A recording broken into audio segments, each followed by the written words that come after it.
नमस्कार दोस्तों, मेरा नाम है राहुल यादव और आप सभी का स्वागत है आज के स्पेशल वीडियो में। दोस्तों, क्या आपकी मंथली सैलरी भी 50,000 रुपए के आसपास है, लेकिन आप इस 50,000 रुपए की सैलरी में अपने खर्चों को मैनेज नहीं कर पा रहे हैं?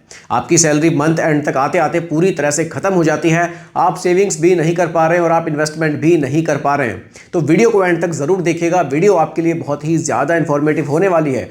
आज की वीडियो में हम कुछ ऐसे पॉइंट्स पर डिस्कस करेंगे कि किस तरह से आप अपनी सैलरी को मैनेज कर सकते हैं, कितना पैसा आप इसमें से इन्वेस्ट कर सकते हैं ताकि फ्यूचर के लिए भी जो आपके फाइनेंशियल गोल्स होंगे, आप यहां अपना पैसा थोड़ा सा फ्यूचर के लिए जमा कर सकें। उस पैसे को सिर्फ जमा नहीं करेंगे, उस पैसे को आप बढ़ा भी सकें। तो कैसे सब कुछ मैनेज हो सकता है इस 50,000 की सैलरी में, डिटेल में डिस्कस करेंगे। बहुत ही सिंपल भाषा में आपको सभी चीजें समझाने की मैं यहां पूरी कोशिश करूंगा। आइए वीडियो को जल्दी से स्टार्ट कर लेते हैं। देखिए, 50,000 सैलरी में बजट कैसे बनाए, बेस्ट मनी मैनेजमेंट टिप्स पर हम लोग आज डिटेल में डिस्कस करने वाले हैं। चलिए देखिए, 50-30-20 का ये रूल है जिसको आप अप्लाई कर सकते हैं और आप अपनी सैलरी को मैनेज कर सकते हैं। ये रूल कैसे काम करेगा पूरा डिटेल में समझाऊंगा। चलिए स्टार्ट करते हैं। देखिए, अगर आपको एक सिंपल और इफेक्टिव बजट बनाना है तो 50-30-20 का रूल आपके लिए बढ़िया हो सकता है। अब 50-30-20 क्या है? 50% जो आपकी सैलरी का होगा वो आप एसेंशियल्स पर खर्च कर सकते हैं, यानी कि जो खर्चे आपको करना ही करना है, इन खर्चों को आप रोक नहीं सकते, ये तो आपको करना ही है। जैसे कि आपको रेंट पे करना है, ये आपको हर महीने पे करना ही है, आपको ग्रोसरीज लानी है, आपको बिल्स देने हैं और आपको अपनी ईएमआई देनी है। ये सारे खर्चे मिलाकर लगभग 50% होने चाहिए, इससे ज़्यादा नहीं होने चाहिए। चलिए आगे बढ़ते हैं। 30% जो आप शॉपिंग पर खर्च कर सकते हैं, आप बाहर खाने पर खर्च कर सकते हैं, क्योंकि देखिए खर्चे तो सभी तरह के होने हैं। अब सिर्फ ये बता देना कि आप पूरे पैसे को बचा लीजिए, ऐसा पॉसिबल नहीं है, क्योंकि खर्चे आप सभी तरह के करेंगे। जब आप सैलरी ले रहे हैं तो उसमें से आप ईएमआई भी देंगे, रेंट भी देंगे, आप बाहर घूमने भी जाएंगे, आउटिंग भी करेंगे, बाहर खाना भी खाएंगे, अच्छे कपड़े भी पहनेंगे। तो 30% का जो खर्चा है वो आप शॉपिंग के लिए रख सकते हैं, बाहर खाने के लिए रख सकते हैं, अपने एंटरटेनमेंट के लिए रख सकते हैं। बाकी का जो 20% हिस्सा बचता है उसको आप सेविंग्स में रख सकते हैं, उसी में से आप इन्वेस्टमेंट भी कर सकते हैं और थोड़ा सा पैसा आप इमरजेंसी फंड के लिए भी इन 20% में से बचाकर चल सकते हैं। उस पर भी आगे मैं बात करूंगा। देखिए, अगर आप 50,000 रुपये अर्न कर रहे हैं तो 25,000 रुपये आपके निकल गए रेंट, बिल्स और ग्रोसरीज में। इसमें आप और भी चीज़ें ऐड कर सकते हैं। ये वो चीज़ें हैं जो आपको बिल्कुल रोक ही नहीं सकते आप, ये आपको पे करनी पड़ेगी। इसमें आपके बच्चों की फीस भी आ सकती है। 15,000 रुपये आप ट्रैवल्स में, शॉपिंग में और आउटिंग में खर्च कर सकते हैं। अब देखिए, ये जो 50,000 का मैंने यहाँ एस्टिमेट बनाया है, अगर इसमें ये सभी के लिए तो बिल्कुल एप्लीकेबल हो नहीं पाएगा, क्योंकि किसी के बच्चे बड़े भी हैं, किसी के बच्चे छोटे हैं और किसी की अभी अभी शादी हुई है। तो ये आप लोग थोड़ा सा अपने हिसाब से इसमें चेंजेस कर सकते हैं, क्योंकि ये जो 25,000 है, 50,000 में से किसी के बच्चों की ट्यूशन फीस भी जाएगी, किसी के बाकी की और फीसेस भी जाएंगी, तो आप उसको अपने हिसाब से मैनेज कर सकते हैं। फिर आपको क्या करना होगा, इसमें बिल्स को आपको अपने घटाना होगा, उसके हिसाब से आपको इसको मैनेज करना होगा, ठीक है। बाकी शॉपिंग और आउटिंग का खर्चा भी आपको थोड़ा सा मैनेज करना होगा अगर आपके बाकी खर्चे यहाँ ज़्यादा है। कोशिश ये करनी है कि जो आपका इन्वेस्टमेंट और सेविंग्स है 10,000 रुपये, वो आप ज़रूर अपनी सैलरी में से निकाल लें। ऐसा ना हो कि आप अपने रेंट में, बिल्स में और इन चीज़ों में ज़्यादा पैसा खर्च कर दें, क्योंकि कई बार हम अननेसेसरी खर्च बहुत ज़्यादा कर देते हैं। जैसे कि आप ये 15,000 रुपये आपने रखे हैं, ट्रैवलिंग आप बहुत ज़्यादा करने लगें तो ये पूरा ही बजट आपका बिगड़ जाएगा। कोशिश ये करनी है कि जो 25,000 है ये आपको इसके लिए रखना है, 15,000 रुपये आपको शॉपिंग के लिए, ट्रैवलिंग के लिए आप रख सकते हैं, बहुत ज़्यादा इसको मत बढ़ाइएगा। और ये 10,000 रुपये हैं सेविंग्स और इन्वेस्टमेंट के लिए आपको ज़रूर बचाना है। ये कैसे आपके काम आएंगे ये मैं वीडियो में आपको अब आगे बताऊँगा। देखिए, debt management, loan and credit card smartly handle करें। क्रेडिट कार्ड बहुत अच्छी चीज़ है, लेकिन अगर आपने उसको सही से यूज़ नहीं किया तो ये आपके लिए बहुत खतरनाक भी साबित हो सकता है, क्योंकि क्रेडिट कार्ड यूज़ करना तो बड़ा आसान है, लेकिन जब उसके बिल्स पे करने होते हैं तो ये बड़ा ही मुश्किल हमारे लिए हो जाता है।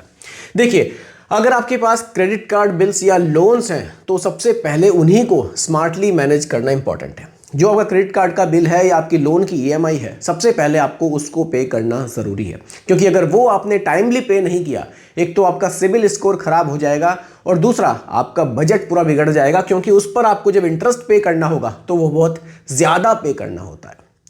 देखिए, अगर आप अननेसेसरी लोन्स और high interest credit card avoid करें तो आपकी फाइनेंशियल हेल्थ स्ट्रांग रहेगी। इस चीज़ को थोड़ा सा ध्यान में हमें ज़रूर रखना चाहिए।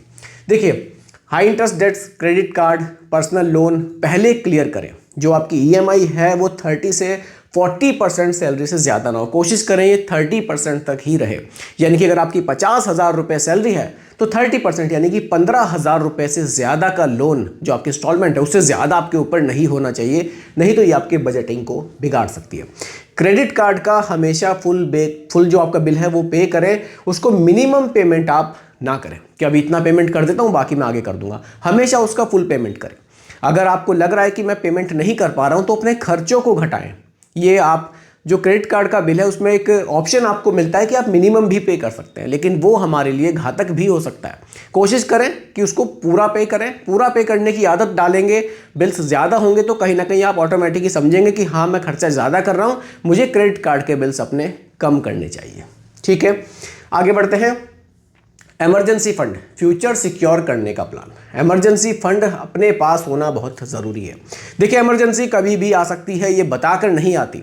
और इमरजेंसी फंड के लिए आप एक चीज़ ध्यान में रखें, आप कम से कम 4 से 6 महीने के जो आपके एसेंशियल्स खर्चे हैं जो आपको पे करने ही होंगे, कम से कम उतना पैसा आपके पास ज़रूर होना चाहिए। क्योंकि देखिए कभी भी कुछ भी हो सकता है, तो इमरजेंसी फंड बहुत ज़रूरी है। अगर इमरजेंसी आ जाए और आपके पास पैसा ना हो तो इसलिए इमरजेंसी फंड बनाना बहुत ज़रूरी है।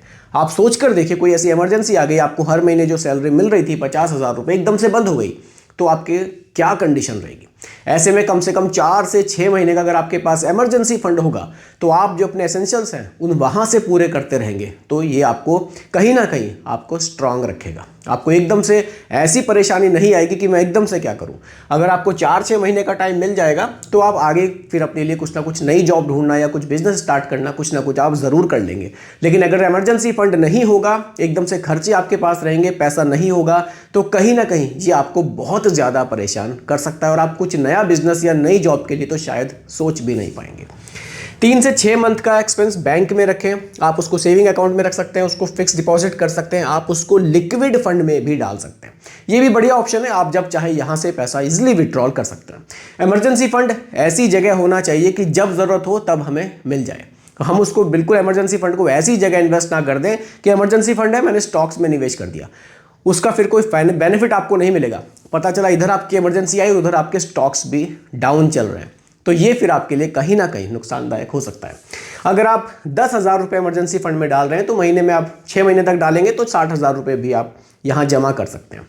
60-70 हज़ार रुपये आप इस तरह से धीरे धीरे अपने इमरजेंसी फंड को आप इंक्रीज भी कर सकते हैं। ठीक है, आगे बढ़ते हैं। इन्वेस्टमेंट प्लान, मनी को ग्रो कैसे करें। देखिए आज के टाइम में पैसा बचाना ही सिर्फ ज़रूरी नहीं है, पैसे को ग्रो कराना उससे भी ज़्यादा ज़रूरी है। क्योंकि जिस तरह से अगर मान लीजिए आप पैसा बचाएंगे, इन्फ्लेशन बढ़ रहा है, तो वो आपका पैसा बढ़ेगा ही नहीं, उल्टा उसकी वैल्यू घटती चली जाएगी। कारण है महंगाई दर हमारी बढ़ रही है। तो कम से कम इन्फ्लेशन को तो हम बीट कर पाएँ, इस तरह से हमें अपने पैसे को मैनेज करना होगा, इस तरह से पैसे को हमें इन्वेस्ट करना सीखना होगा। उसके क्या ऑप्शन है उस पर भी बात करूँगा। देखिए सिर्फ पैसा कमाना इनफ नहीं है, उसको ग्रो कराना ज़रूरी है। अगर आप 5,000 से भी SIP स्टार्ट करते हैं और आप 15 साल तक इन्वेस्ट करते हैं तो आप अच्छे खासे यहाँ से पैसे बना सकते हैं। इस तरह से आपको स्मार्टली तरीके से इन्वेस्टमेंट करना होगा। देखिए आप SIP स्टार्ट कर सकते हैं। मान लीजिए आप 10,000 रुपये महीना आपने बचाया कि मैं इसको इन्वेस्टमेंट के लिए 10,000 बचा रहा हूँ, सारा पैसा आपने म्यूचुअल फंड में डालकर आपको लग रहा है कि ज़्यादा रिस्क है, आप 5,000 रुपये म्यूचुअल फंड में डाल सकते हैं जहाँ आपको 12 से 15% तक के रिटर्न्स मिल सकते हैं। कुछ पैसा आप स्टॉक्स के लिए भी रख सकते हैं, लेकिन लॉन्ग टर्म के लिए। कुछ पैसा आप RD में या FD में भी डाल सकते हैं। इस तरह से आप अपने पैसे को डाइवर्सिफाई रख सकते हैं कि कुछ पैसा मेरा गवर्नमेंट स्कीम्स में है जहां मेरे पैसे पर बिल्कुल रिस्क नहीं है, कुछ पैसा मेरा इक्विटी म्यूचुअल फंड्स में है जहां रिस्क है लेकिन लॉन्ग टर्म में मुझे रिटर्न्स मिल सकते हैं। देखिए सिंपली अगर आपने 5,000 रुपये की SIP की, आपने उस SIP को कंटिन्यू चलाया 20 साल तक और ज़्यादा नहीं, आपको फ्यूचर में सिर्फ 12% के रिटर्न्स भी मिल गए, तो ये 5,000 रुपये की SIP फ्यूचर में आपको लगभग 50 लाख रुपए भी बनाकर दे सकती है। इसलिए निवेश करना ज़रूरी है। तो दोस्तों अगर आप 50,000 की सैलरी में स्मार्ट बजटिंग करना चाहते हैं तो ये कुछ टिप्स थे जिनको आप फॉलो कर सकते हैं। बाकी वीडियो आपको कैसी लगी ये आप मुझे कमेंट सेक्शन में ज़रूर बताइएगा। कोई भी आपकी क्वेरी हो या कोई सजेशन हो वीडियो रिगार्डिंग तो भी आप मुझे ज़रूर बताइएगा, ताकि मैं अपनी वीडियो को और भी ज़्यादा इंप्रूव आपके लिए कर सकूं। बाकी दोस्तों रिकमेंडेशन नहीं है, सिर्फ एजुकेशनल पर्पस वीडियो आप लोगों के लिए बनाई गई है। पसंद आई हो लाइक शेयर ज़रूर कीजिएगा, और अगर आप चैनल पर नए हैं इसको भी सब्सक्राइब आप ज़रूर कीजिएगा। धन्यवाद।